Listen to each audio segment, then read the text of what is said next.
O Senhor esteja convosco. Proclamação do Evangelho de Jesus Cristo, segundo Lucas.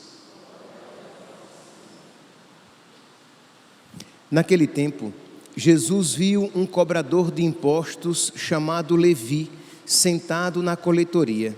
Jesus lhe disse: segue-me. Levi deixou tudo, levantou-se e o seguiu. Depois, Levi preparou em casa um grande banquete para Jesus. Estava aí grande número de cobradores de impostos e outras pessoas sentadas à mesa com eles. Os fariseus e os mestres da lei murmuravam e diziam aos discípulos de Jesus: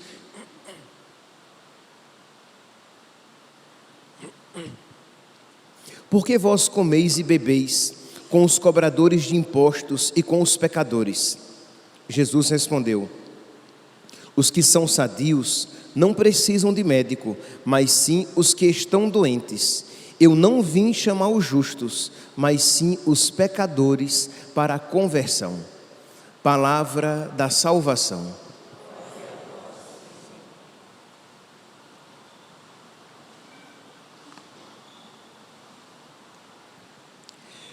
Caríssimos irmãos e irmãs, estamos no sábado depois das cinzas.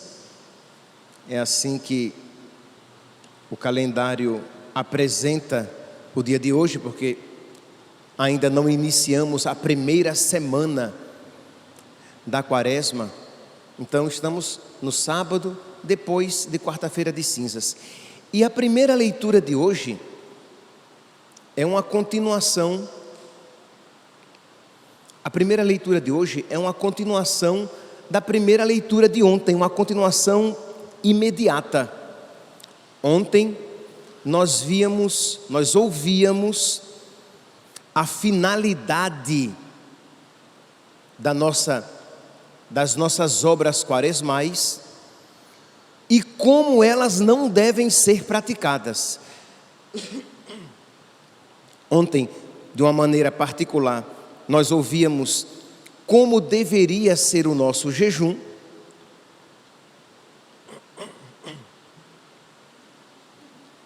Qual a finalidade do nosso jejum?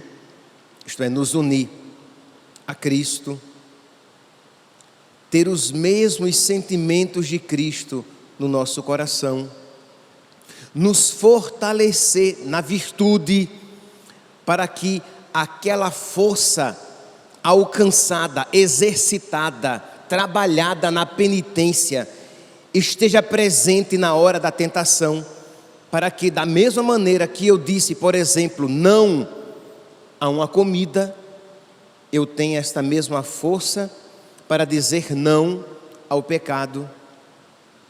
Uma maneira também de eu ter compaixão daquele que sofre, porque eu experimento também o sofrimento.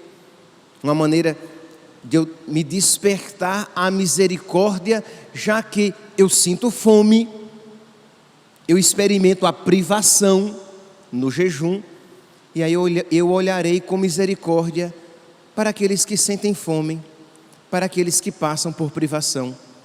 E enquanto eu passo privação por escolha própria, já que estou fazendo penitência, jejum, aquele irmão, aquela irmã passa privação por causa da sua vida, porque ele não tem nem a alegria de fazer penitência. A vida dele já é uma penitência não escolhida. Então isso deve fazer com que nós tenhamos misericórdia. Pois bem, então nós vimos a finalidade do jejum e como não deve ser feito o nosso jejum, como não devem ser observados os exercícios quaresmais. Isto é, enquanto eu rezo, eu dou esmola e eu faço jejum, eu brigo, eu faço confusão, eu guardo sentimentos ruins no coração, eu sou injusto, eu adultero. E nós ouvíamos ontem Deus dizendo: não façais jejum com esse espírito, porque isso não é agradável a Deus. Moisés dizia em nome de Deus: não façais, porque isso não é agradável a Deus. Pois bem, então ontem nós vimos a finalidade e como não deve ser. Hoje nós veremos como deve ser o nosso jejum. Ontem nós víamos o aspecto, digamos, negativo, o que não deve existir enquanto nós praticamos os nossos exercícios quaresmais. Agora nós veremos a parte positiva, o que deve existir enquanto nós praticamos as nossas obras, os nossos exercícios quaresmais. Pois bem, no livro do profeta Isaías, numa continuidade imediata da primeira leitura de hoje, o Senhor diz, nos versículos 9 e 10: se destruíres teus instrumentos de opressão e deixares os hábitos autoritários e a linguagem maldosa, se acolheres de coração aberto o indigente e prestares todo socorro ao necessitado, nascerá nas trevas a tua luz, e a tua vida obscura será como o meio-dia. Isto é, se não fizeres o mal, se não tiveres esta língua maldosa, que julga, que condena, que não tem compaixão, que tem sempre um parecer e um juízo ácidos, se não tiveres esta linguagem maldosa, e se fores generoso, aquilo que for trevas em tua vida se iluminará, e o que estiver escuro vai brilhar como o sol brilha em meio-dia. Então é a promessa de Deus. Isto é, o contexto aqui, eu acho que eu falei no início da homilia, eu falei no início da homilia Moisés, né? Estou falando do profeta Isaías.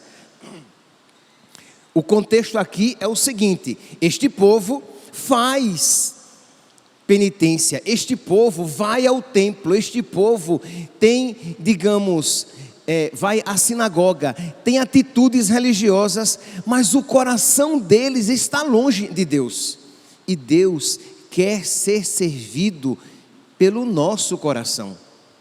Quando eu digo que Deus quer ser servido pelo nosso coração, eu estou dizendo que Deus quer ser servido com amor, que Deus quer que nós façamos todas as coisas por amor, e Deus quer que nós, transformados pelo amor, o sirvamos.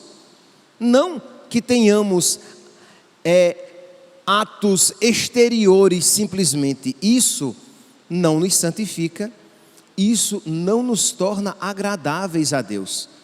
Mas é claro que às vezes é assim que você começa.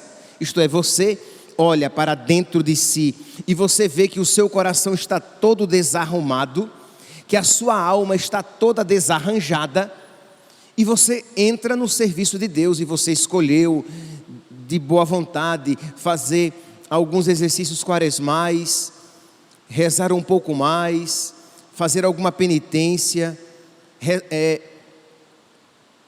praticar a misericórdia. Tudo isso será acolhido por Deus se ao mesmo tempo no seu coração houver o desejo e o empenho de mudar a vida. Então você vai se confessar, você vai procurar fazer uma boa confissão, e você vai suplicar a Deus a graça dele libertar você dos seus pecados. Por mais que você se sinta apegado a eles, e por mais que você sinta impossível a sua libertação, mas a você cabe pedir, a Deus conceder. Então você vai fazendo as suas penitências, você vai praticando os exercícios quaresmais e suplicando a Deus a mudança de vida. Então as duas coisas vão caminhando juntas. Eu não estou dizendo, pelo amor de Deus, que você primeiramente tem que ser santo para depois praticar as obras quaresmais. Eu estou dizendo que você precisa focar no seu coração, pedir a Deus a mudança de vida e se esforçar para mudar de vida enquanto você faz enquanto você pratica as suas obras quaresmais. O que não pode haver é você simplesmente esquecido do seu coração, você esquecida da sua alma, você com os olhos fechados para a sua vida pessoal, que está um desastre, e praticando à risca os propósitos quaresmais, sem se preocupar com essa realidade primeira. É isso que não pode acontecer. Então, as duas coisas vão acontecendo concomitantemente, ao mesmo tempo. Então você vai rezando mais, você procura ser misericordioso, você faz alguma penitência e você vai apresentando a Deus as suas feridas, as lacunas da sua alma, as frechas, as frestas e as brechas, e às vezes até os buracos por meio dos quais o diabo entra na sua alma e tem acesso ao seu coração, e você apresenta a Deus. Meu Deus, me ajude, Senhor, eu preciso ser um homem novo, eu preciso ser uma mulher nova, tende misericórdia de mim, porque sou pecador. Criai em mim um coração que seja puro, dai-me de novo um espírito decidido. Então você vai suplicando a Deus, e não tenha dúvidas de que os seus exercícios quaresmais serão bem acolhidos por Deus, e eles serão frutuosos, porque existe uma luta. Você quer abandonar, usando aqui a linguagem da primeira leitura de hoje, você quer abandonar a linguagem maldosa, isto é, este coração duro, este coração azedo, este coração venenoso para com os irmãos. Você quer acolher de coração aberto o indigente, você quer ser misericordioso, você quer ser obediente a Deus. Diz aqui: se não puseres o pé fora de casa no sábado, isto é, o judeu tinha que observar o sábado. Então, se não puseres o pé fora de casa no sábado, nem tratares de negócio no meu dia santo, se considerares o sábado o teu dia favorito, isto é, o teu dia favorito não é aquele em que tu ganhas dinheiro com os negócios, mas o teu dia favorito é o sábado. Isto para o judeu. Para nós cristãos, o nosso dia favorito é o domingo, em que eu poderei me dedicar mais a Deus, em que eu poderei cuidar com mais zelo da minha alma, em que eu poderei ouvir a palavra de Deus, receber a Eucaristia, porque é o dia do Senhor. Pois bem, então se tu colocares Deus em primeiro lugar, tudo aquilo que fizeres na quaresma será acolhido por Deus como uma obra santa. Então vamos lá, meus santos, nós precisamos fazer bem as coisas boas que nos propomos a fazer, rezar mais, fazer mais penitência e praticar a misericórdia. Essas coisas são boas, boníssimas, mas não podem se tornar barganhas com Deus. Isto é, você continua na vida velha e faz isso, faz uma oraçãozinha a mais, faz um jejunzinho e dá uma esmola, mas sem querer mudar de vida. Isso não. Mas se você juntar a mudança de vida, a obediência a Deus e um amor verdadeiramente misericordioso para com os irmãos, esta quaresma de 2024 será a melhor quaresma da sua vida até hoje. Lembra que eu tenho repetido esta frase? Porque este é o nosso objetivo. Esta nossa quaresma de 2024 tem que ser a melhor quaresma que nós já vivemos até hoje. Isto depende de nós, porque a graça de Deus nos será concedida. Se nós correspondermos com a graça de Deus, Deus nos concederá toda a graça necessária para isso. Pois bem, São Pedro Crisólogo, um padre da igreja do século IV, ele falava a respeito dessas três realidades: jejum, oração e caridade e misericórdia, que devem estar entrelaçadas. Isto aqui, uma coisa não pode estar separada da outra. Então, você tem que ter caridade, você tem que ter misericórdia. Você está jejuando, mas brigando em casa. Você está jejuando e dando patada em tudo e em todos. Esse seu jejum está longe de ser um jejum agradável a Deus. Você está jejuando, você está dormindo no chão, você está acordando de madrugada, mas você não está rezando de verdade, você não está tendo vida de oração. Isto é, a verdadeira vida de oração leva você a se unir a Deus, leva você a uma renúncia das suas vontades, a uma obediência e a uma prontidão diante da vontade de Deus conhecida, a uma obediência e a um esforço de observância aos mandamentos de Deus. Mas você faz jejum, mas você não reza de verdade. Se você não reza, o seu jejum não está sendo agradável a Deus. Então é isso o que São Pedro Crisólogo vai dizer com maestria. Então ele diz assim: há 3 coisas, meus irmãos, 3 coisas que mantêm a fé, dão firmeza à devoção e perseverança à virtude. São elas a oração, o jejum e a misericórdia. O que a oração pede, o jejum alcança e a misericórdia recebe. Percebe? As 3 coisas estão ali, intrincadas, interligadas. A oração, misericórdia e jejum, 3 coisas que são uma só e se vivificam reciprocamente. Então nós cristãos católicos não podemos separar uma coisa da outra.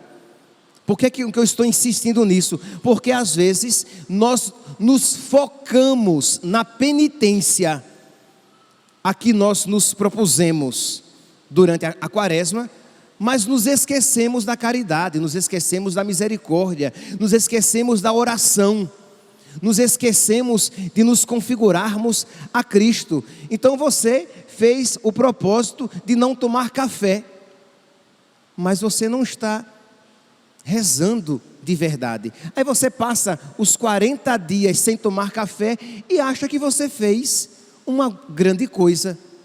Se você não rezou mais, se você não praticou a caridade, se você não procurou agir com tudo e com todos, movido pela misericórdia. E se tudo isso foi verdadeiro, começou a haver uma luta dentro de você contra os seus pecados e uma busca de configuração a Cristo. Eu quero ser mais parecido com Cristo, com a Virgem Maria, com São José, com os santos, e não com o diabo e os seus demônios, e não com o mundo e as suas mentiras, ilusões e vícios. Eu quero ser um católico de verdade, cada um no seu estado de vida. Eu como padre, você como casado, casada, solteiro, religioso, religiosa, cada um no seu estado de vida, querendo ser um católico de verdade, aquele homem e aquela mulher sonhados por Deus.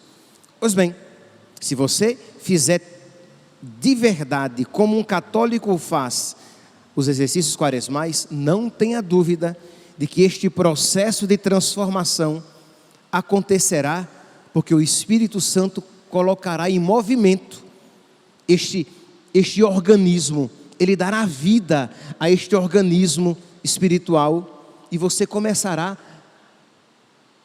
a entrar neste processo de transformação. Então vamos lá, os 3: oração, penitência e caridade, ou como aqui São Pedro Crisólogo está dizendo, misericórdia. O jejum é a alma da oração e a misericórdia dá vida ao jejum. Então o jejum dá vida à oração e a oração dá vida à obra de misericórdia, para que você não faça para ser visto pelos homens, mas para agradar a Deus. Ninguém queira separar estas três coisas, pois elas são inseparáveis. Ninguém queira praticar uma coisa sem a outra. Quem pratica somente uma delas, ou não as pratica todas simultaneamente, a palavra é forte, é como se nada fizesse. Por conseguinte, quem reza, também jejue, e quem jejua, pratique a misericórdia. Quem deseja ser atendido nas suas orações, atenda aos pedidos de quem lhe pede. Isto é, você pede a Deus. Muito bem. Senhor, concede-me a libertação do meu coração. Senhor, concede-me esta graça. Ok, você quer que o seu pedido seja aceito? Atenda ao pedido dos seus irmãos. Uma esmolinha, pelo amor de Deus. Uma ajuda. Ah, não tenho. Então tá bom. Com a medida com que medirdes, vós sereis medidos. Porque diz São Pedro Crisólogo, muito mal suplica quem nega para o outro o que pede para si. Senhor, tem misericórdia de mim. Eu não perdoo. Não vale nada. Já não aguento. Olha. Chegou ao limite. Não perdoo mais. Já errou comigo. Muito bem. Eu garanto que você já errou com Deus muito mais. Então, se você está negando, comigo bateu, levou. Nossa! Se com você bateu, levou. Se Deus bater em você, acabou. Muito mal suplica quem nega para o outro o que pede para si. Eu espero que Deus tenha misericórdia de mim. Então, tenha misericórdia com seu irmão. Senhor, tem paciência comigo. Tenha paciência com seu irmão.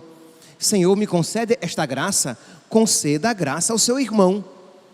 Porque muito mal suplica quem nega para o outro o que pede para si. Essa frase aqui é de São Pedro Crisólogo. E que deve estar ali iluminando toda a nossa quaresma. Mas continua. Estou pulando aqui. Depois eu posso até colocar nos grupos a leitura inteira. Eu vou colocar nos grupos, então cobrem-me a leitura inteira, porque ela é riquíssima e vale a pena refletir, meditar, ruminar e aplicar na nossa própria vida. Pois bem, quem deseja ser atendido nas suas orações, atenda às súplicas de quem lhe pede. Pois aquele que não fecha seus ouvidos às súplicas alheias, abre os ouvidos de Deus às suas próprias súplicas. Quem não fecha os ouvidos às súplicas do outro, abrirá os ouvidos de Deus às suas próprias súplicas.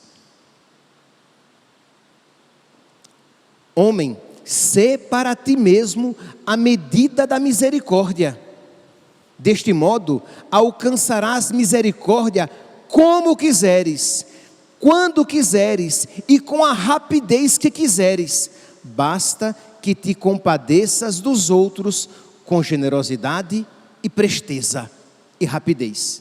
Se fores generoso e rápido, prestimoso naquilo que fazes pelos outros, Deus será generoso e prestimoso para ti diante das tuas necessidades. Percebe, meus santos, a leitura toda é belíssima, pulei várias outras partes muito edificantes e que nos alimentarão na nossa oração e nos motivarão a viver essas três obras quaresmais: oração, penitência e caridade. Oração, penitência e misericórdia, juntas, ao mesmo tempo, para que elas nos tornem um homem, uma mulher mais parecidos com Jesus, para que estes exercícios nos preparem para a Páscoa e para que estes exercícios quaresmais, praticados durante toda a nossa vida, nos preparem para o dia do nosso encontro com Deus. Porque, meus irmãos, se nós formos generosos com os nossos irmãos, no dia do juízo, Deus será generoso, misericordioso para com todos nós. Que a Virgem Santíssima neste primeiro sábado da quaresma, né? Dentro do tempo da quaresma, que ela interceda por nós, seus filhos, para que vivamos bem essas obras quaresmais. Louvado seja nosso Senhor Jesus Cristo, para sempre seja louvado.